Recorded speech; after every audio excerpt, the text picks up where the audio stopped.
The day we got kicked out didn't feel like a moment. It felt like a decision that had already been made long before we heard it. You're both 17 now. I'm not doing this anymore. Our guardian didn't argue, didn't even look at us for long.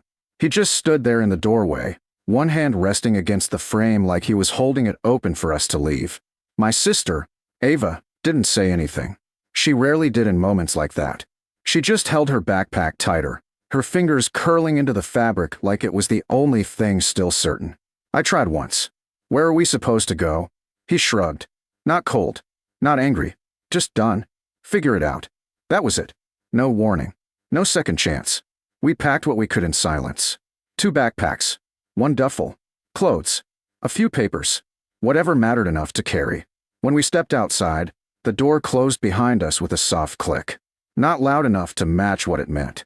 We didn't move at first. Ava looked at the ground. I looked at the house. Then we walked. No plan. No direction. Where are we going? She asked after a while. I didn't answer right away, because the truth was simple. I don't know. We spent the first night near an abandoned bus shelter. Half broken, just enough cover to block the wind. We didn't sleep much. Every sound felt too close. Every shadow too long. By morning, reality settled in. We counted our money. $47.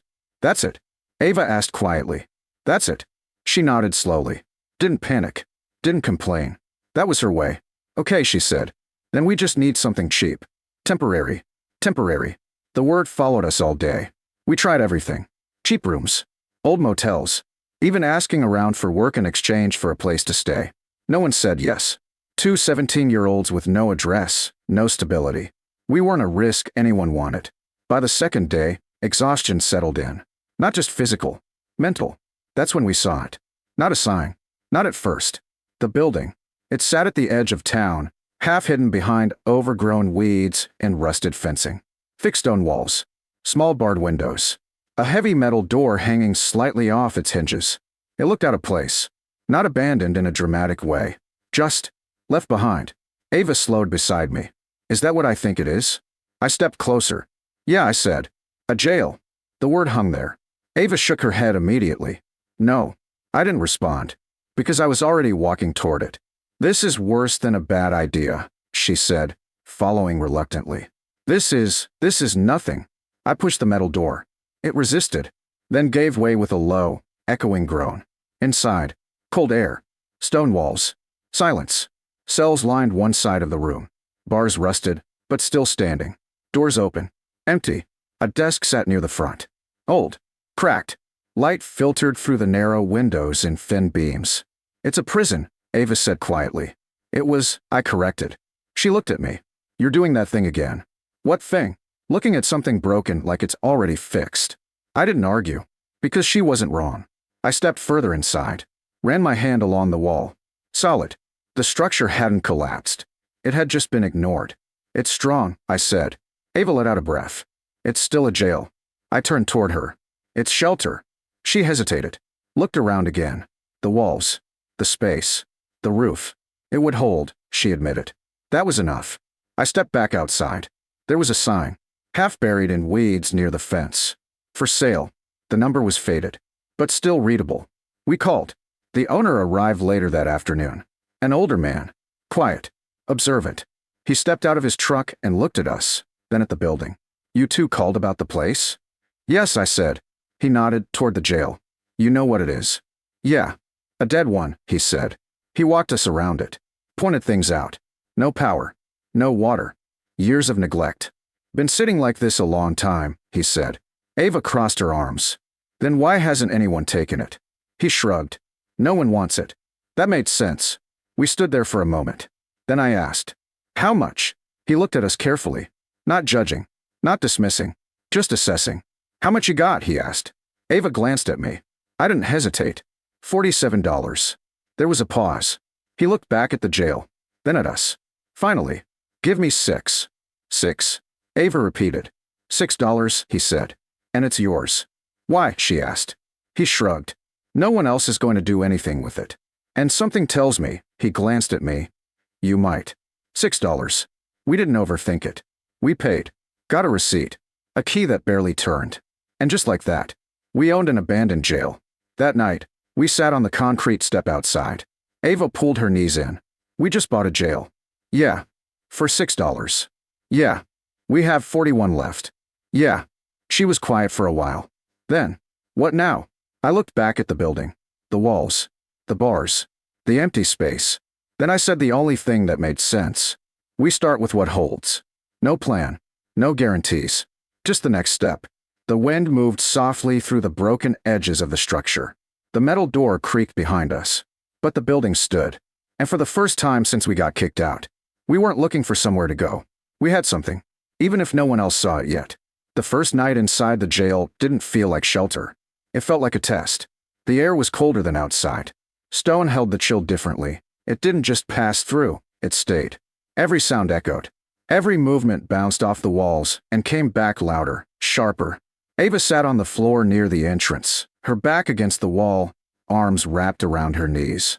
This place, she whispered. It's heavy. I knew what she meant. It wasn't just the structure. It was the feeling, like the building remembered what it used to be. I didn't say that. Well, change it, I said instead. She didn't respond. But she didn't argue either. By morning, the reality settled in. We didn't just own the place. We had to make it livable. I stood first. Looked around. Not at everything. Just the next problem. Door, I said. Ava followed my gaze.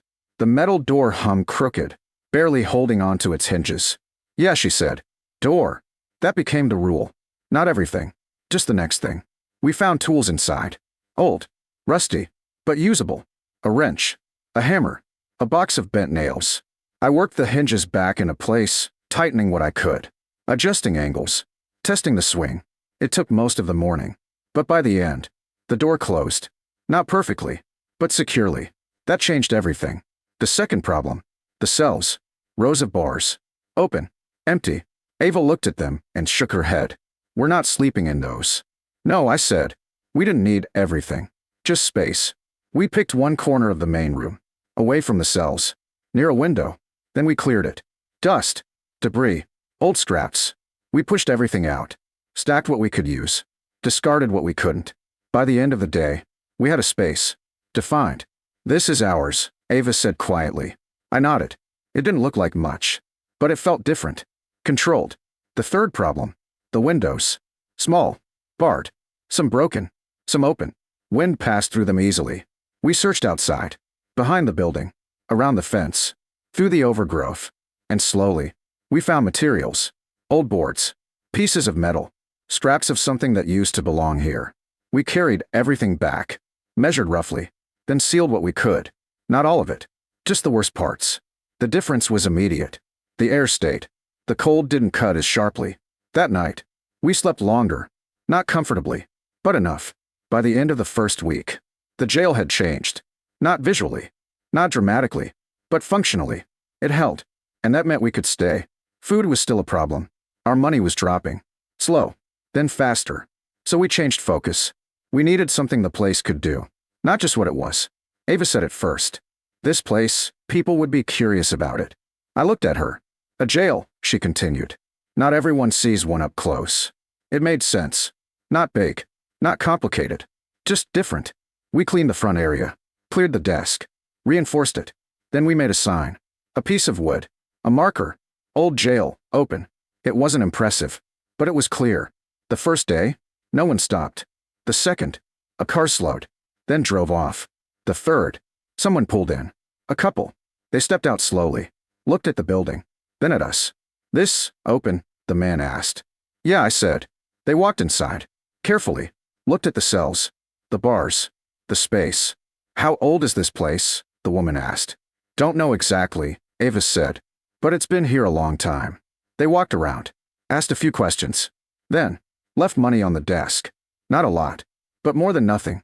And that changed everything. Because now, the place had value. Not in theory. In action. From that point on, we built around that. Morning. Repairs. Reinforce. Improve. Midday. Stay open. Watch the road. Evening. Plan. Adjust. We added small things. A path cleared from the road. Better structure inside. Safer areas to walk. We didn't rush it. We made it work. By the second month, people started coming more often. Not crowds, but steady. Curious. Word spread. Quietly. There's kids running that old jail. You can walk through it. By the third month, we weren't just surviving.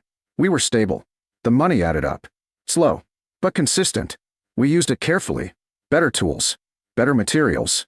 We reinforced more of the structure. Fixed sections properly. The jail started to look different. Not abandoned. Maintained. Intentional. Ava noticed it first. It doesn't feel heavy anymore, she said one evening. I looked around.